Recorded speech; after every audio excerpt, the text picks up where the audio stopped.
Welcome. I'm Doug Morgan, and you're listening to Uncommon Sense, where we hunt for the truth in the topics you're not supposed to talk about, Christianity and politics.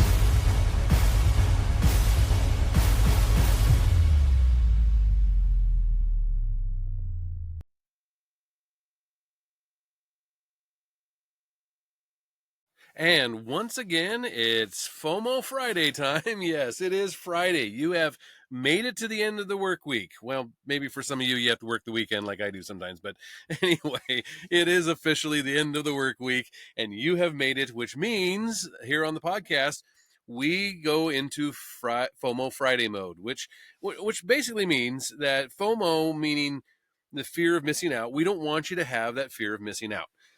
Because you're not listening to propaganda media anymore.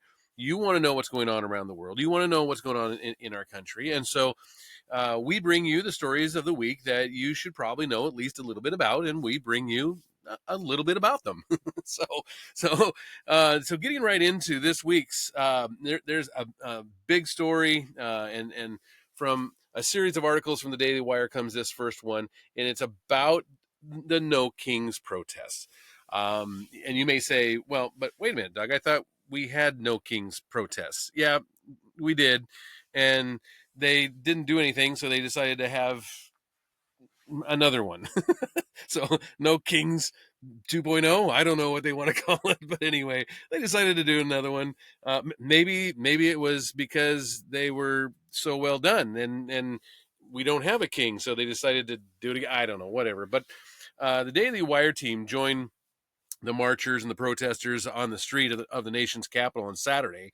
So officially, I guess it didn't happen this week. Officially, it was Saturday last week, but it was between it was after our last FOMO Friday. So, but Washington D.C. rally was the focal point of similar events nationwide that were meant to counter, as they put it, authoritarian threats posted by President Donald Trump and his administration. Now, the protesters came prepared with posters and costumes and weird blow-up things. Anyway, many of them had gone through media training and learned chants, and they learned songs. They even learned dances to perform. But for all the preparation, many of the protesters that were encountered couldn't answer what really is a simple question. If Trump was elected, how is he a king?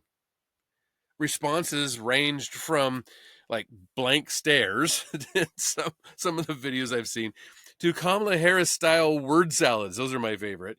You're gonna see a few of those here in a second.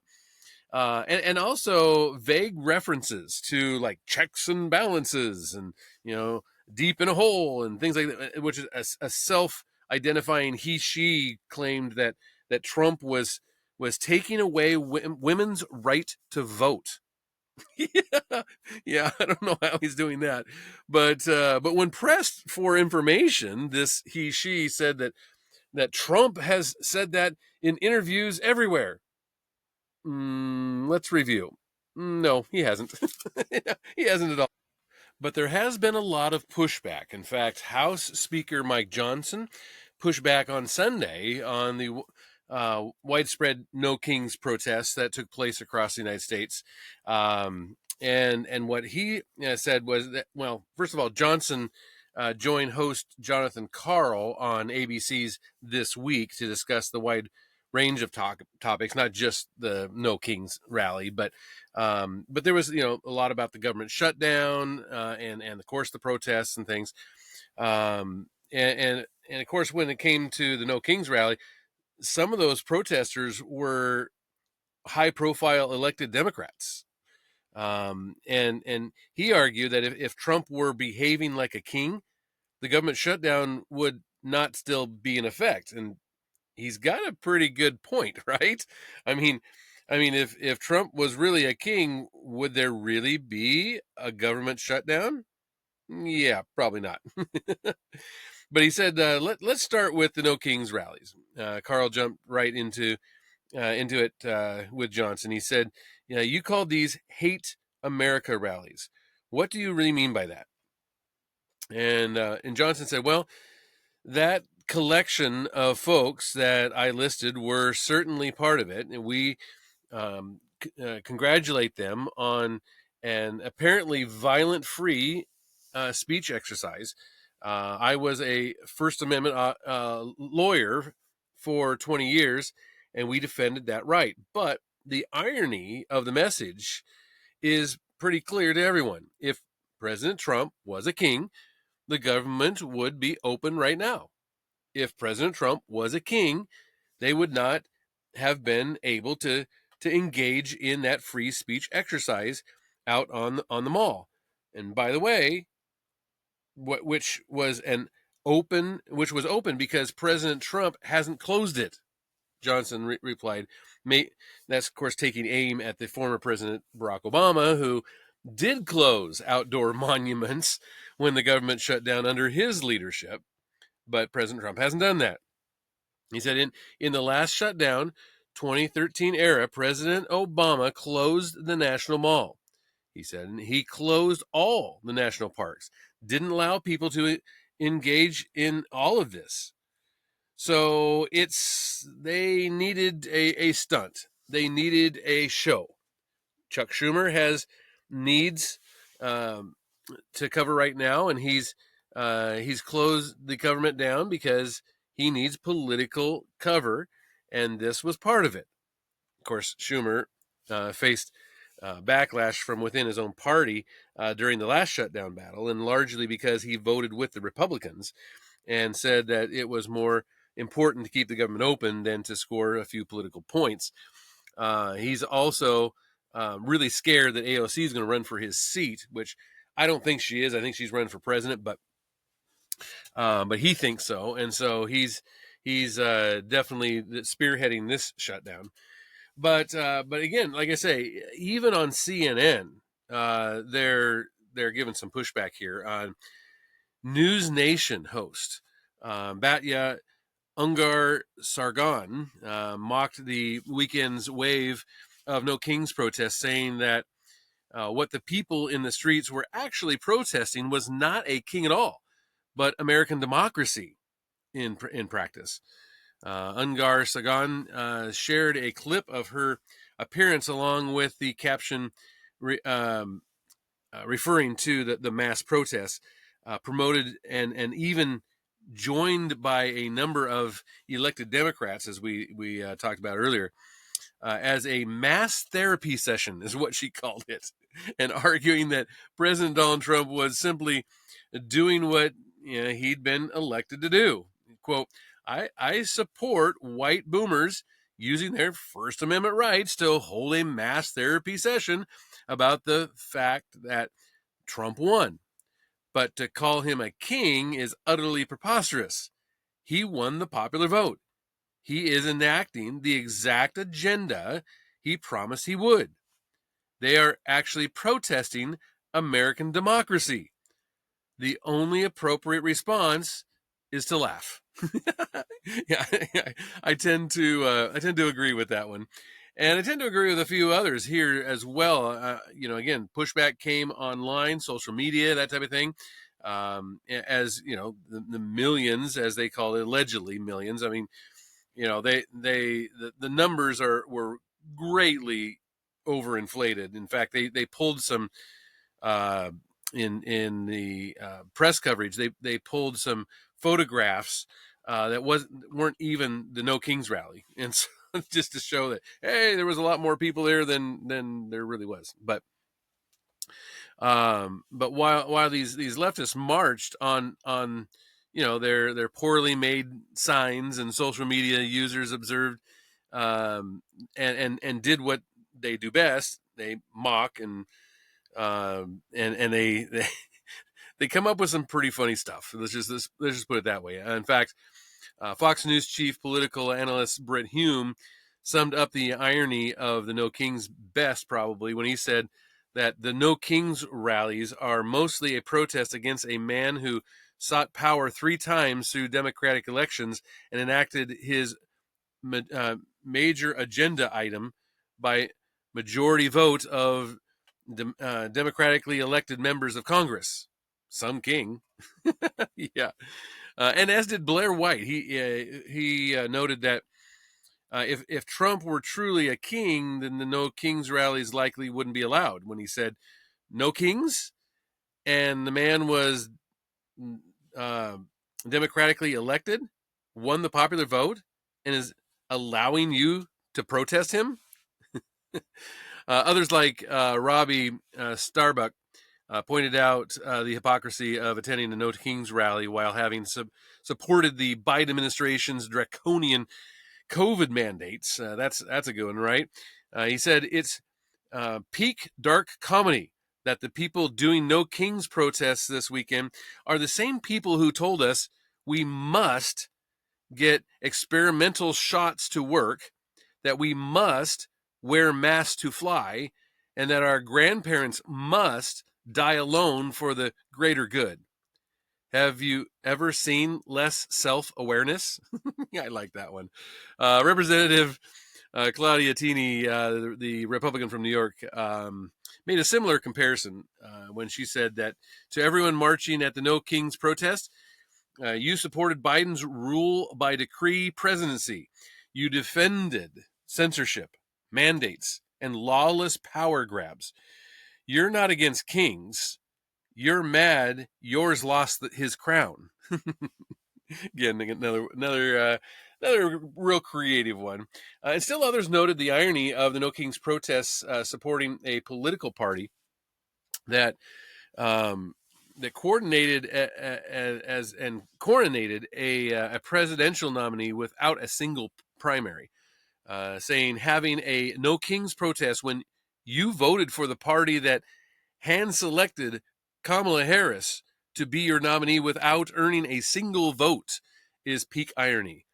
Another one saying, imagine chanting No Kings while backing the party that crowned Kamala Harris without her earning a single vote.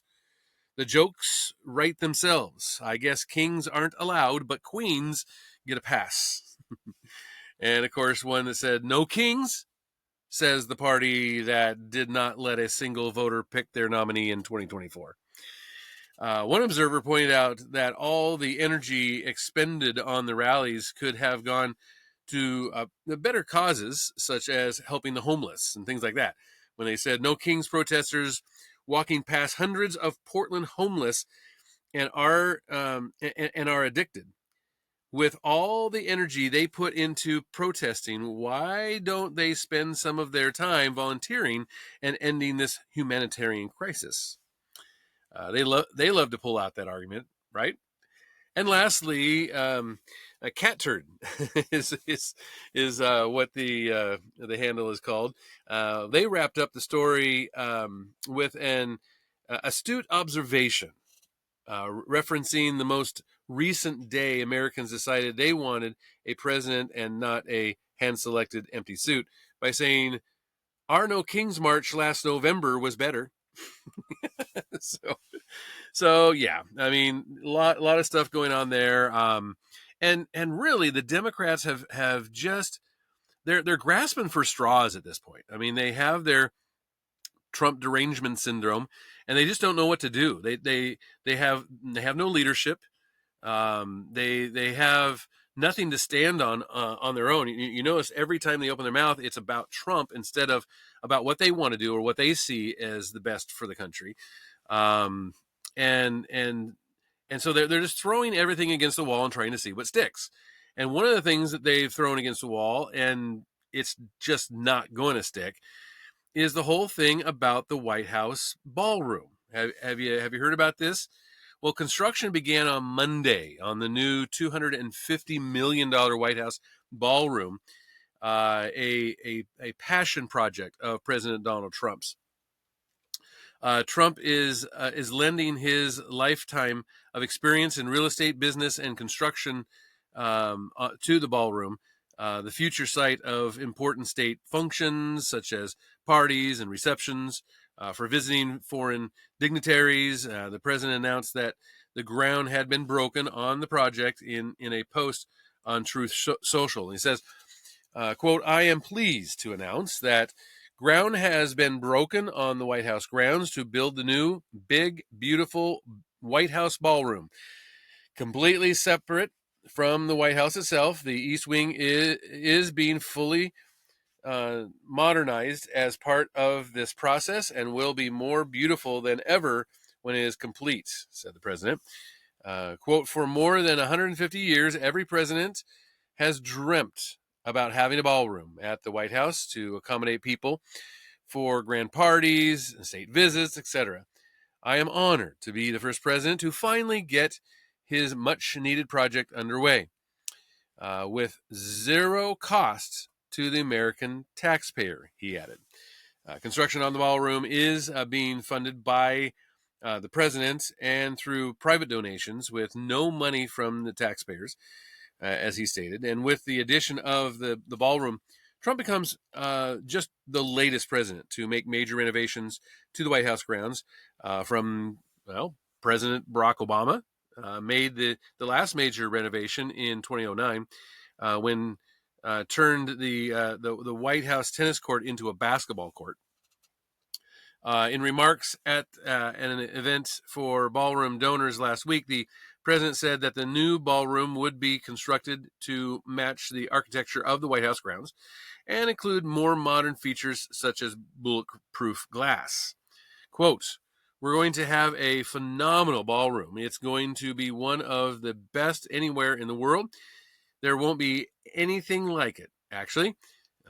The president said that it's 4 sides of glass, beautiful glass, but totally appropriate in color and in window shape and everything else with the White House moldings. So it's going to be very much in keeping with the White House. Like I say, the liberals are just going apoplectic over this. They think that this is terrible. Trying to come up with anything they can to stick it to Trump. And one of those people was Hillary Clinton. And she said of the construction project that Trump is destroying the White House with the demolition of the ballroom, of which she took a lot of flack over that comment because, to which a lot of people pointed out that many see the hypocrisy here by saying, her husband literally had sex in the Oval Office. And so a lot of people are saying, hey, you should probably sit this one out because it's not looking good for you. The hypocrisy is thick here. But speaking of construction projects, Trump isn't the only one doing construction projects. He's not the only president. Former President Barack Obama is trying to build his presidential library. And President Trump ripped the look of the former President Barack Obama's presidential library on Tuesday. A reporter asked the president about it, and he took questions in the Oval Office. And when this reporter asked him about it, Obama's presidential library, estimated to cost roughly $850 million. $850 million is being constructed on Chicago's South Side and has been criticized for its bulky, obelisk-like appearance. So you can probably Google this one. Yeah, it's not a pretty building. Let's just put it that way. But Trump said it's not too pretty. See, he even said so. He said that he wanted only women and DEI to build it. Well, that's what they got. Trump made an example of his own experience building in Chicago and offered tips to the former president. He said, I build great buildings in Chicago. As you know, a big, beautiful building, one of the tallest buildings in the country. And we got it built very quickly, very well. And we used the construction workers of Chicago. They're great workers. They're great construction people. And I suggest that you get them involved, said Trump. Also, but they're hundreds of millions of dollars over budget. And I think it stopped. I'm reading these terrible stories, but that's the way our country was run under President Obama, too. Nobody knew it. the president said. The Obamalisk is what they're calling it. The Obamalisk. Um,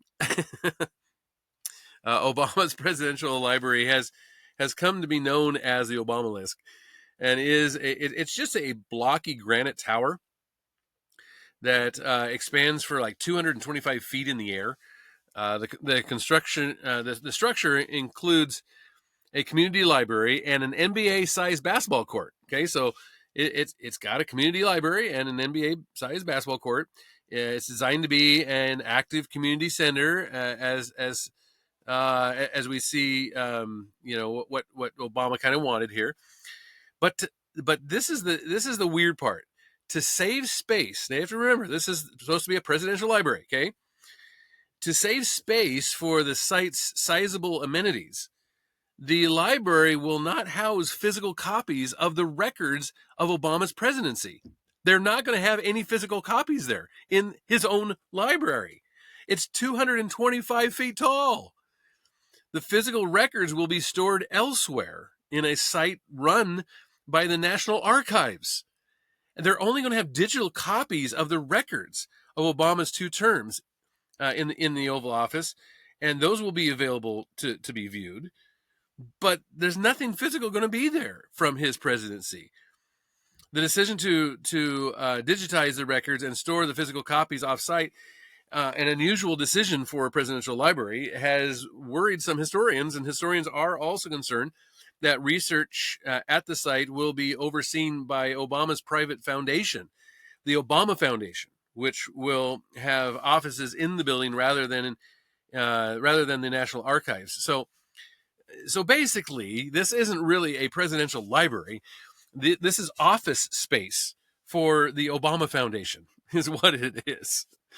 So yeah, not a good look for him. But speaking of not a good look, though, the NBA season just got off to an exciting start. Got to see my Portland Trailblazers, their first game here the other night. And on Thursday morning, though, just 2 days after the first NBA game tipped off, an NBA player and head coach were among over 30 people arrested as part of an FBI investigation into fraud and illegal gambling that allegedly involved the mafia. Yeah, you almost can't make this stuff up, right? Well, Miami Heat point guard Terry Rozier was arrested at a hotel in Orlando hours after the team lost to the Orlando Magic, is what ESPN is reporting. Rozier did not play in the game. Shortly after Rozier's arrest was reported, ABC News broke the story that the Portland Trailblazers, yes, my Portland Trailblazers, and their head coach, Chauncey Billups, had also been taken into custody and charged in an illegal poker operation tied to organized crime. Former Cleveland Cavaliers player and assistant coach Damon Jones was also arrested and charged in connection with both illegal gambling and the illegal poker games. Rozier and Billups are set to be arraigned later, and I think actually that did happen on Thursday, and they were arrested. Billups was arrested as well from his house after the game. The charges stem from the allegation and the investigation into over 30 people.